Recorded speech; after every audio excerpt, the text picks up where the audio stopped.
जय श्री श्याम। जो भी खाटू जाता है बाबा को निशान चढ़ाता है,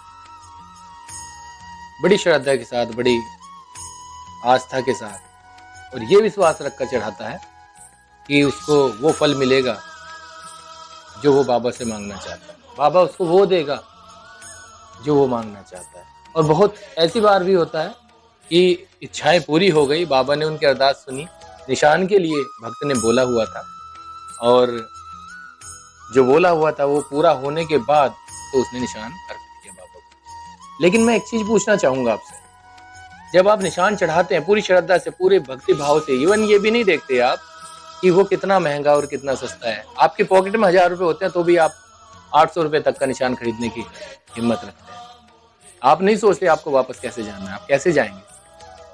बड़े भाव से छत्र लगाएंगे, इत्र लगाएंगे, नारियल बांधेंगे, लहराते हुए, भजन गाते हुए आराम से वहां तक पहुंचेंगे आप जहां आपको निशान चढ़ा, यानी बाबा के श्याम के दरबार। लेकिन मैं आपसे एक चीज पूछना चाहूंगा आज, जब आप निशान चढ़ाते हैं तो निशान मंदिर प्रांगण में आपसे ले लिया जाता है।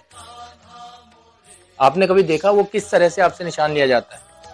कभी आपने देखा कि वो निशान जब लिया जाता है तो उसको पकड़ना और उनको एकदम तुरंत एक तरफ रखना नहीं, वो फेंक देना टाइप करते हैं, और रखते हैं तो आपसे केवल लेने के मात्र से रखते हैं। वो आपकी श्रद्धा है कि आप उसको इतने अच्छे से लेके आए कि इवन आप रास्ते में उसको धरती को छूने तक नहीं देते, लहराते हुए लेके आते हैं उसको पूरी श्रद्धा के साथ, पूरे मन से।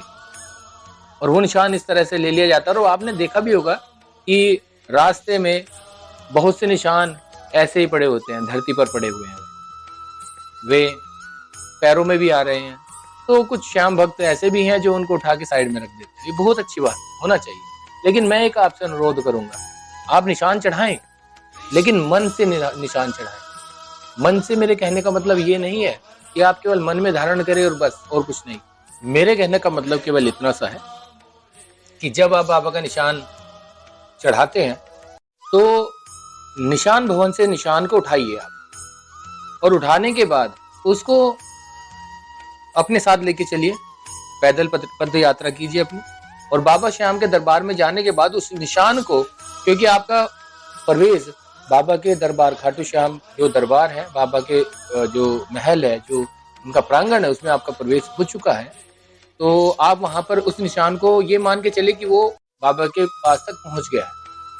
आप उस निशान को बाबा को समर्पण भावना से अपनी अरदास को लगाते हुए या अपनी बातों को कहते हुए माथे से लगाइए, और उसका जो ध्वज है ऊपर का, जो निशान है, बांस को हटाकर जो ध्वज ऊपर का रहता है, उसको अपने साथ ही माथे से लगाकर साथ में रख लीजिए। जो उनका बांस है वो उनको प्रांगण में दे दीजिए जहां पर वो पकड़ते हैं, और उस निशान को जो आपने अभी लिया है उसको फोल्ड कर लीजिए, तह कर लीजिए इज्जत के साथ, और एक पॉलिथीन, एक पन्नी अपने साथ लेके चलिएगा, और या बैग आपके हाथ में हो जो जिसमें आप अच्छे से उसको रख पाए, साफ सुथरी पवित्र हालत की। और आप बाबा के दरबार में जाके बाबा से अरदास लगाते हुए उसको आप केवल रेलिंग से भी अगर छुआ देते हैं तो आपका वो निशान वहां अर्पित हो चुका है। और उसी ध्वज को लाकर वहां से आप अपने घर के ऊपर लगा दीजिए। तो ये मेरी नजर में एक, मैं अपने विचार रख रहा हूँ, क्योंकि मैंने देखा है कई बार ऐसा होता है कि निशान को जिस तरह से लिया जाता है, रखा जाता है, या वो रास्ते में पड़े मिलते हैं, वो कहीं ना कहीं बाबा के निशान का अपमान है। तो मेरी आपसे एक हाथ जोड़कर विनम्र अनुरोध है मेरा कि आप ऐसा ना करें।